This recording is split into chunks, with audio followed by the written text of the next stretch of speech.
क्या आपने कभी सोचा है कि एक दिन अफगानिस्तान भारत का सबसे करीबी साथी बन जाएगा? वो अफगानिस्तान जिसे कभी पाकिस्तान अपना प्यादा समझता था, आज भारत की कूटनीति का सबसे बड़ा हथियार बन चुका है। और यही है उस ऑपरेशन की शुरुआत जिसने पाकिस्तान के 75 साल पुराने झूठ को चकनाचूर कर दिया। लेकिन दोस्तों, वीडियो शुरू करने से पहले अगर आप भी चाहते हैं कि एक दिन तिरंगा पीओके की हर चोटी पर लहराए, तो इस वीडियो को लाइक करें, चैनल को सब्सक्राइब करें और अपने विचार कमेंट में जरूर बताएं, क्योंकि आज जो आप सुनने वाले हैं वो सिर्फ खबर नहीं बल्कि नए भारत की भूचाल जैसी रणनीति की कहानी है। अब जरा सोचिए, साल है 2025 और नई दिल्ली की कूटनीतिक गलियों में कुछ ऐसा हुआ जिसने इस्लामाबाद से लेकर बीजिंग तक के सत्ताधारियों की नींद उड़ा दी। न कोई बम गिरा, न कोई मिसाइल चली, लेकिन एक बयान ने पाकिस्तान की जमीन खिसका दी। विदेश मंत्री एस जयशंकर ने ऐसा वाक्य कहा जो सुनने में तो सामान्य लगा, मगर उसमें छिपा था एक भू राजनीतिक विस्फोट। उन्होंने कहा, अफगानिस्तान भारत का निकटतम पड़ोसी यानी क्लोजेस्ट नेबर है। बस यहीं से शुरू हुई वो कहानी जिसने पूरे दक्षिण एशिया का समीकरण बदल दिया। अब आप कहेंगे,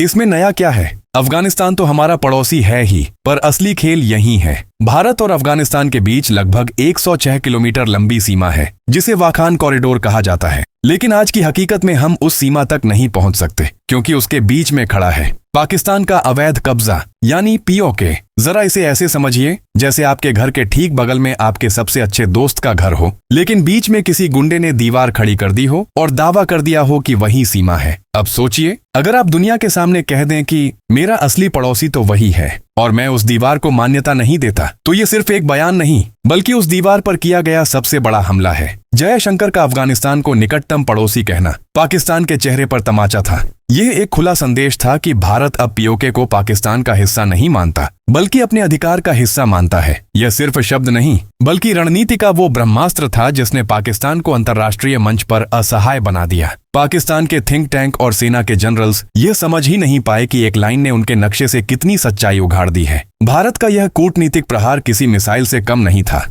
फर्क सिर्फ इतना था कि यह प्रहार जुबान से हुआ और असर सीधे दिमाग पर पड़ा। और अब आते हैं कहानी के अगले मोड़ पर। अफगानिस्तान भारत के इतना करीब कैसे आया? यह वही अफगानिस्तान है जहां इस वक्त तालिबान की सरकार है, जिस तालिबान को पाकिस्तान ने हमेशा अपनी कठपुतली माना। लेकिन हुआ ठीक उल्टा। तालिबान ने पाकिस्तान को ठेंगा दिखाकर भारत से हाथ मिला लिया। कैसे? क्योंकि पाकिस्तान ने खुद अपनी कब्र खोद ली। तालिबान के सत्ता में आने के बाद पाकिस्तान ने यह सोच लिया कि अब काबुल उसकी जेब में है। वो तालिबान को अपने रिमोट से चलाएगा और अफगानिस्तान के हर फैसले पर उसकी मुहर होगी। लेकिन पाकिस्तान भूल गया था कि अफगान अपनी मिट्टी और पहचान पर मर मिटने वाला राष्ट्र है, किसी का गुलाम नहीं। पाकिस्तान ने अफगान सीमा पर दीवारें खड़ी करनी शुरू की, ड्यूरेंट लाइन को जबरन मान्यता दिलाने की कोशिश की और टीटीपी यानी तहरीक ए तालिबान पाकिस्तान के नाम पर अफगान इलाके में बमबारी तक कर दी। इन हरकतों ने तालिबान को पाकिस्तान से और दूर कर दिया। इसी बीच भारत ने एक बिल्कुल अलग रास्ता चुना, संयम और सहयोग का।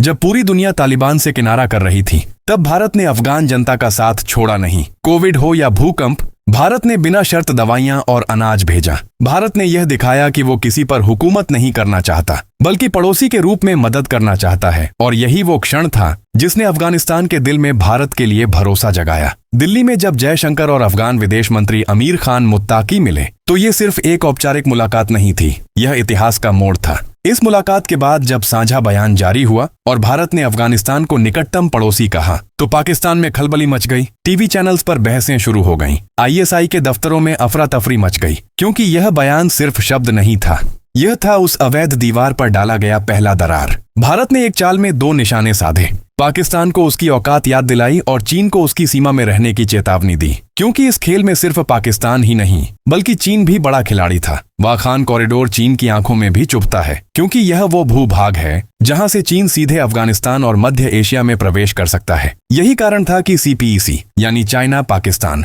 इकोनॉमिक कॉरिडोर का अगला चरण वाखान से होकर गुजरने वाला था। लेकिन भारत ने इस बयान से चीन के सपनों की नींव हिला दी। अफगानिस्तान के साथ रिश्ता मजबूत करके भारत ने दुनिया को साफ संदेश दे दिया, वाखान हमारा है, पीओके हमारा है और जो भी इनके बीच खड़ा है वो गैर कानूनी कब्जाधारी है। चीन और पाकिस्तान की साझेदारी जिस पर वो गर्व करते थे, अब वही उनके लिए गले की फांस बन गई। भारत ने अफगानिस्तान में अपने दूतावास का विस्तार किया, मानवीय परियोजनाओं को पुनः सक्रिय किया और अब वो सिर्फ मददगार नहीं बल्कि रणनीतिक शक्ति के रूप में उभरने लगा। काबुल से दिल्ली तक नई हवा चलने लगी थी। एक ऐसा युग जहां भारत अपने हितों की रक्षा शब्दों से नहीं बल्कि कार्यों से करने लगा। यह ऑपरेशन चाणक्य का पहला चरण था, जिसने यह साबित कर दिया कि भारत अब सिर्फ प्रतिक्रिया देने वाला देश नहीं बल्कि कार्रवाई करने वाला राष्ट्र है। काबुल की सड़कों पर जब भारत और अफगानिस्तान के झंडे साथ साथ लहराए तो इस्लामाबाद के गलियारों में अंधेरा छा गया। पाकिस्तान समझ चुका था कि यह कोई साधारण कूटनीतिक कदम नहीं बल्कि उसके अस्तित्व पर किया गया सबसे बड़ा प्रहार है। भारत ने बिना एक गोली चलाए, बिना किसी धमाके के पाकिस्तान की 75 साल पुरानी रणनीति को ध्वस्त कर दिया। अब तालिबान भी समझ चुका था कि पाकिस्तान उसका हमदर्द नहीं बल्कि उसकी पीठ में छुरा घोंपने वाला पड़ोसी है। यही वजह थी कि अफगानिस्तान ने भारत की तरफ अपना रुख मोड़ लिया।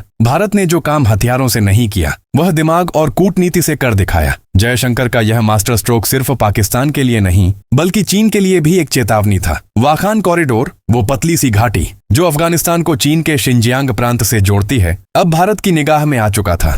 यह वही इलाका है जिसे चीन दशकों से अपने कब्जे में लेना चाहता था ताकि वह अफगानिस्तान और फिर पूरे मध्य एशिया तक अपना दबदबा बढ़ा सके। लेकिन भारत ने अफगानिस्तान को निकटतम पड़ोसी कहकर यह साफ कर दिया कि यह इलाका भारत अफगानिस्तान के बीच का विषय है, न कि चीन या पाकिस्तान का। यही वो बयान था जिसने बीजिंग में हड़कंप मचा दिया। CPEC यानी चाइना पाकिस्तान इकोनॉमिक कॉरिडोर अब खतरे में था। जिस रास्ते से चीन अपने माल और सैन्य प्रभाव को मध्य एशिया तक फैलाना चाहता था, अब उसी रास्ते पर भारत और अफगानिस्तान की साझेदारी खड़ी थी। भारत का यह कदम एक साइलेंट सर्जिकल स्ट्राइक जैसा था, जहां एक शब्द ने चीन के अरबों डॉलर के प्रोजेक्ट को हिला दिया। अब आप समझिए भारत का गेम प्लान। एक तीर से 3 निशाने। पहला, पाकिस्तान के कब्जे वाले कश्मीर को अंतर्राष्ट्रीय मंच पर अवैध घोषित करवाना। दूसरा, चीन के CPEC को रोकना। और तीसरा, अफगानिस्तान को एक ऐसे रणनीतिक साथी में बदलना जो दक्षिण एशिया का नया शक्ति केंद्र बने। भारत ने काबुल में अपने दूतावास का विस्तार किया, हेरात और कंधार में अस्पतालों और स्कूलों का निर्माण शुरू किया। लेकिन यह सिर्फ विकास का काम नहीं था,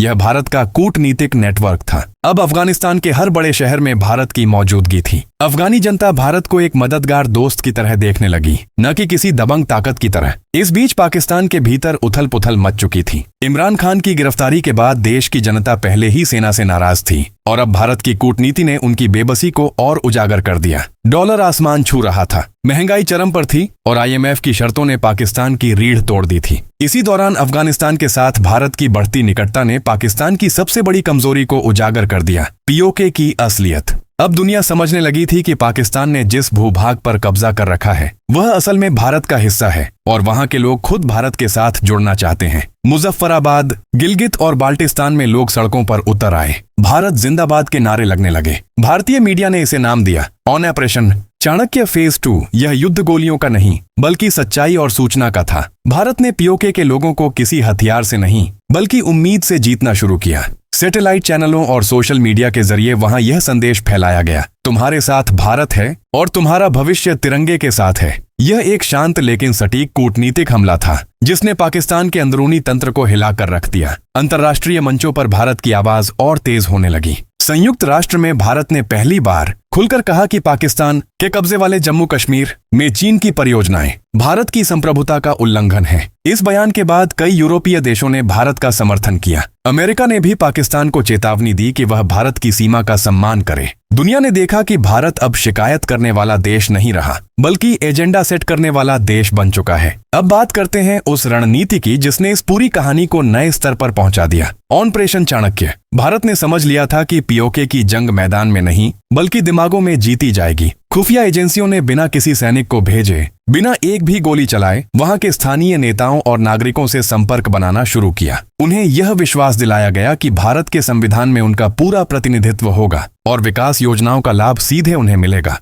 धीरे धीरे POK में एक नई लहर उठी, हम भारत में शामिल होना चाहते हैं। पाकिस्तान की सेना और ISI के भीतर अफरा तफरी फैल गई। उन्हें समझ आ गया कि भारत अब उनकी जमीन नहीं बल्कि उनकी सोच पर कब्जा कर रहा है। इस बीच भारत ने संयुक्त राष्ट्र में एक और प्रस्ताव रखा कि POK में हो रहे मानवाधिकार हनन की जांच के लिए एक स्वतंत्र अंतर्राष्ट्रीय आयोग भेजा जाए। अमेरिका, फ्रांस और जापान ने भारत का समर्थन किया और पहली बार अफगानिस्तान ने भी भारत के पक्ष में वोट दिया। यह पाकिस्तान के लिए कूटनीतिक आत्मघात जैसा था। अब दक्षिण एशिया का शक्ति संतुलन बदल चुका था। दिल्ली से लेकर काबुल तक और मॉस्को से लेकर तेहरान तक हर देश भारत की नई नीति को स्वीकार कर चुका था। भारत ने ईरान, रूस और अफगानिस्तान को साथ लेकर एक नई पहल की, नॉर्दर्न सिक्योरिटी नेटवर्क, जो आतंकवाद और अवैध गतिविधियों को रोकने के लिए बनाया गया। रूस ने तुरंत इस योजना का समर्थन किया जिससे पाकिस्तान और चीन के माथे पर शिकन आ गई। चीन अब पूरी तरह असहज था। उसने पाकिस्तान को आर्थिक और सैन्य मदद देने की कोशिश की, लेकिन पाकिस्तान की कमजोर अर्थव्यवस्था उसे संभाल नहीं पाई। भारत ने अफगानिस्तान के साथ आर्यव्रत लिंक नाम का नया भू आर्थिक प्रोजेक्ट शुरू किया, जिसका लक्ष्य था पीओके के रास्ते काबुल तक एक व्यापारिक गलियारा बनाना। यह कदम सिर्फ व्यापार नहीं था, बल्कि इतिहास की नई रेखा खींचने जैसा था। एक ऐसा रास्ता जो कभी भारत का था और अब फिर से भारत की छाया में आने वाला था। संयुक्त राष्ट्र में जब भारत के स्थायी प्रतिनिधि ने कहा, हम किसी के खिलाफ नहीं बल्कि न्याय के पक्ष में हैं, तो यह वाक्य पाकिस्तान पर बिजली की तरह गिरा। सेना के कई वरिष्ठ अधिकारियों ने माना कि अब भारत की लड़ाई बंदूक से नहीं बल्कि बुद्धि से हो रही है। बीजिंग ने इस्लामाबाद को सलाह दी कि किसी भी टकराव से बचो, क्योंकि भारत अब वैश्विक स्तर पर ताकत का नया प्रतीक बन चुका है। प्रधानमंत्री ने संसद में कहा, कूटनीति केवल बातचीत नहीं बल्कि राष्ट्र की सुरक्षा का सबसे प्रभावशाली अस्त्र है। यह वाक्य पूरे देश में गूंज उठा। लोगों के मन में सवाल उठने लगे, क्या अब पीओके की वापसी बस वक्त की बात है? रक्षा विशेषज्ञों ने कहा, भारत अब सीमाओं पर नहीं बल्कि मानचित्रों पर बदलाव लिखने की तैयारी में है। भारत की विदेश नीति अब पूरी तरह नए युग में प्रवेश कर चुकी थी, जहां कार्रवाई शब्दों से तेज थी और रणनीति गोलियों से मजबूत। अफगानिस्तान को निकटतम पड़ोसी कहना कोई औपचारिकता नहीं बल्कि उस ऐतिहासिक प्रक्रिया का पहला कदम था जो पीओके की मुक्ति की उलटी गिनती शुरू कर चुका था। यह नया भारत है जो अब किसी के दबाव में नहीं आता बल्कि पूरी दुनिया के लिए नए नियम तय करता है। और यही है ऑपरेशन चाणक्य की असली जीत, जहां हथियार नहीं बल्कि बुद्धि की धार से लड़ी जा रही जंग में भारत विजेता बनकर उभरा है। आज अफगानिस्तान और भारत की दोस्ती केवल सीमाओं तक सीमित नहीं बल्कि भविष्य की दिशा तय करने वाली शक्ति बन चुकी है। वाखान की घाटियों में गूंजने लगी है एक ही आवाज, भारत और अफगानिस्तान एक साथ, पीओके की ओर कूच। अब बस वक्त की बात है जब उस घाटी में फिर से तिरंगा लहराएगा और इतिहास गवाही देगा कि जहां बुद्धि की जीत होती है वहीं असली भारत बसता है। अगर आपको भी लगता है कि वो दिन दूर नहीं जब पीओके पर तिरंगा लहराएगा, तो इस वीडियो को जरूर लाइक कीजिए। भारत की इस नई कूटनीतिक जीत पर अपना विचार कमेंट में लिखिए। और अगर आप चाहते हैं कि ऐसे और भी दमदार विश्लेषण हर दिन आपके पास पहुंचे, तो चैनल को सब्सक्राइब करें और नोटिफिकेशन बेल दबाना ना भूलें, क्योंकि अब वक्त आ गया है दुनिया को दिखाने का कि भारत अब सिर्फ इतिहास नहीं लिखता बल्कि भविष्य तय करता है। जय हिंद।